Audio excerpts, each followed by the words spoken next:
So what has been the greatest career or the greatest highlight during the time of you being a DJ? Oh, that would be very difficult to highlight one. I think working with Mastermind Roadshow at Notting Hill Carnival was one of my biggest highlights. Getting involved and having been a person on the other side of the fence, i.e., being a participant in the crowd and looking up at these stages and seeing these DJs and looking around you when they put down a particular track, and you just see the emotion rise from the feet upwards and come out through their mouths. And you think, I wonder if I was up there, would I be able to do the same kind of thing? Could I identify with 2,000 people all at the same time and get them to sing all at the same time? It's always a question as a DJ, can you produce the same kind of response? And when Lewis from Mastermind Roadshow gave me the opportunity to join them and to go on that stage, not only as a compere alongside Curtis Walker, but to actually be behind the decks and DJ, I then had the opportunity to find out whether or not I could do the same thing. And when you finally get to that stage and you put the needle to, because we were playing vinyl back then, you put the needle to the record and you push the button, the start button, and you look up at the crowd and you see 2,000 hands rise up in the air and you see activity and movement and jumping up and down. And then you get the chorus of a track and you pull the fader down and all you can hear is 2,000 people singing the song that you just put on. That's when you know, that's when in your heart you feel that you have acquired the necessary skills of what they call a DJ. And to move from Notting Hill Carnival to do the same thing in Rotterdam at the Rotterdam Carnival, you suddenly realize that you've made it. You've achieved a goal that you now have to enhance and keep building on. I think in addition to that, the next elements of excitement are introducing artists to the tracks that you would normally play. We're visionaries. We listen to music and we hear a sound and we hear a quality in that sound. And we have to try to portray that quality to all of these other people to make them believe that an artist like Lorraine Clark McGee is the next best thing to sliced bread. And a lot of people think that that's an easy task. But you have to think, just because I like it doesn't mean to say 2,000 people are going to like it. I have to be visionary enough to understand and listen to the qualities in the sound and understand the culture of the network of the people that we're playing music to let them understand that because I believe it, they should also believe in it too. So in some ways, DJs are the prophets of the industry. They portray the message and the sound and the signal to those people to say, you should be listening to this artist, to this sound, to this music. And that is the platform that DJs work from. And that is a platform that an artist like yourself will send your music to the DJ, the prophet then sends the message to their disciples. The disciples are those who are out there listening to the music. And they follow DJs because those DJs are the prophets of the music and sound and atmosphere that they feel they want to generate. So the artist acquires that through the DJ. And that again is, one of the essences that I've managed to be able to be on that platform where an artist like yourself, Melba Moore, Yolanda Adams, James Brown, all of these different artists that you see and hear, we portray that music. But to meet them in the flesh, to interview artists like Glenn Jones, The Whispers, Gwen McCrae, to talk to them, and talk about how did they get in the industry? What is their music about? Why do I play their music? An interview I did just a couple of weeks ago with Joe Levy, who's over there in the United States. He's got a new single out, which is part of a soundtrack to a movie written by Karen White, who is a prolific soul artist in her own right.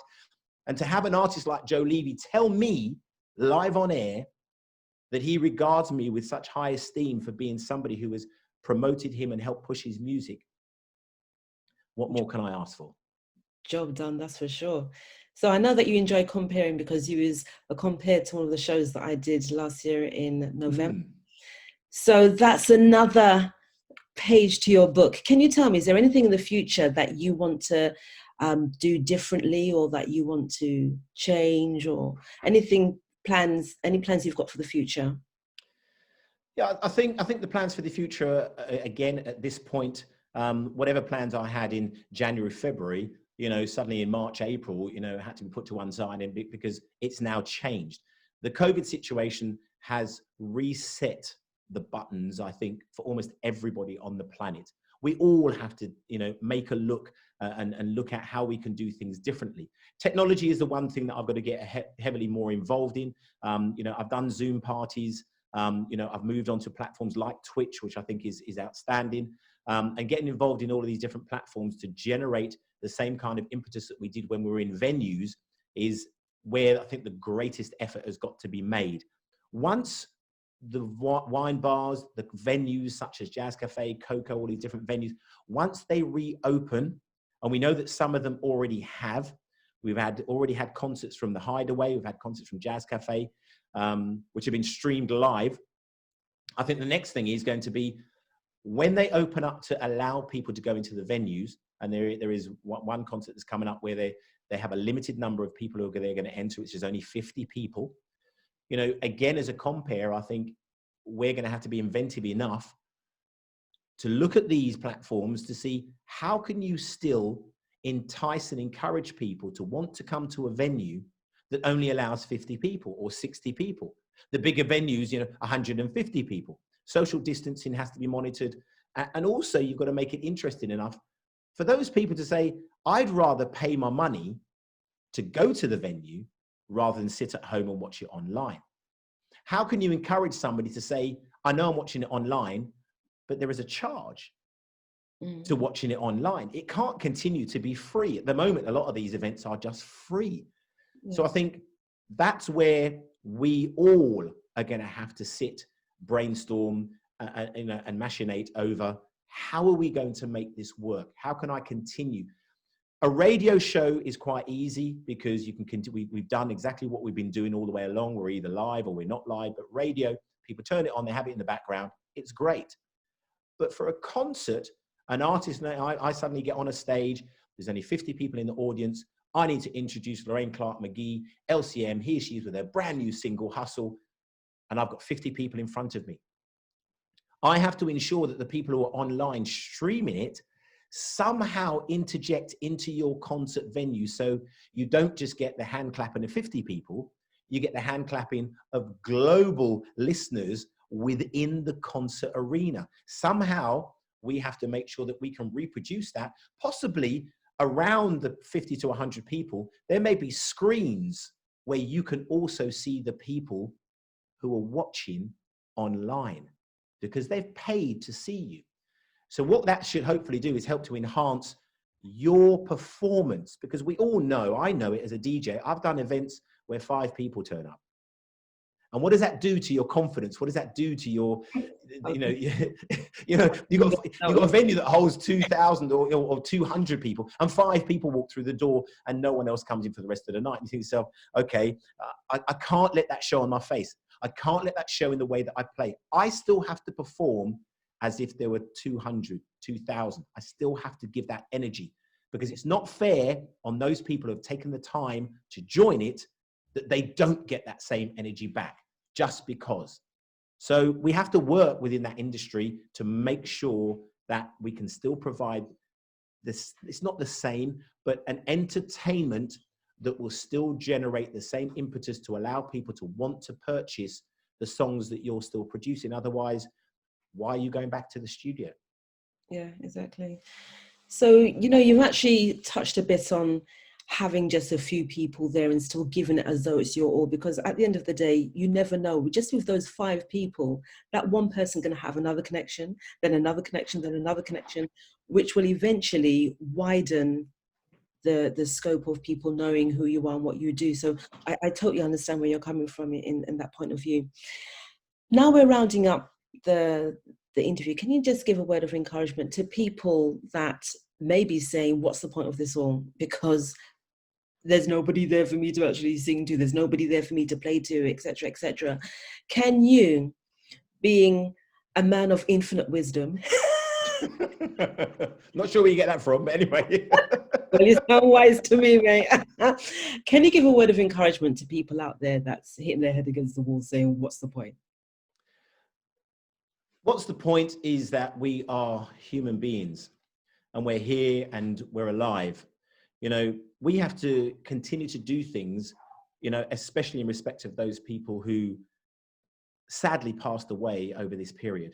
We have to be, the next generation who can fight against what was called a pandemic. There are lots of questions that people want to ask. Where did it come from? We know that there are all these different conspiracy theories, and you can believe whatever you want to believe, because at this moment in time, we really don't have the proof as to where a lot of this has come from. So we have to just believe in who we are and what we are. We all have different skills, and now is the time to take those skills, nurture them, and dig deeper into the aspects of our skills to try to do things differently. Prior to this pandemic, I'm sure there are many people out there who are always asked when they're at work, how can you do things differently for the same? Now, I always say to myself, no, that's the wrong question. It's not about how can we do things differently for the same. It's just how can we do things differently, knowing that we have skills that we potentially most probably never ever tapped into. We all have our minds and we all have imagination. Take that imagination to the next level.